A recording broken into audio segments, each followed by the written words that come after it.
Assalamualaikum warahmatullahi wabarakatuh. Kan jirtan kabajamtoota fi hordoftoota YouTube Fazakir.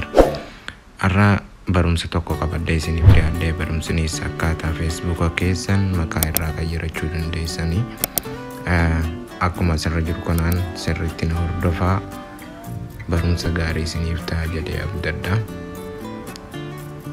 Gara akkaawuntii keenyaa seenee san booda yooniif seenu booda seetingii isaanii seenna. Seetingii isaarratti yeroo tokko yoo cuqaasnu booda seetingii ammaasiin seenna.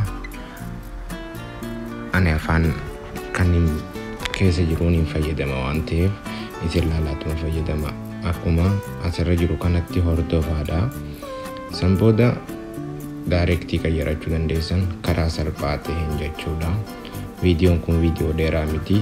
Soota akkuma jiru kanatti hordoftanii yookaan irra geessan ta'e baay'ee salphaadha. Warra hin beekneef warra na gaafachaa tureef barumsa gaarii ta'a jedhee hawwa. Akkuma argitan kana irratti barreessitanii maqaa fi san booda gara jalaata irratti biluu kan jiru kanarratti erga maqaa keessan barreeffataniin booda irratti cuqaastu san booda maqaa kan barbaaddu kun lamaan kana siif dhiyeessa. Lamaan kana keessaa kan barbaaddu irratti cuqaafattaa jechuudha. Sana booda yeroo cuqaafte booda gara paaswordii Facebook keetii si gaafata. Paaswordii kee itti guutta.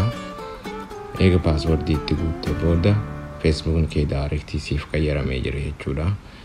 Karaa salphaa ta'een waan gartee yeroo sarara fudhattu miti. Viidiyoo gabaabaa kana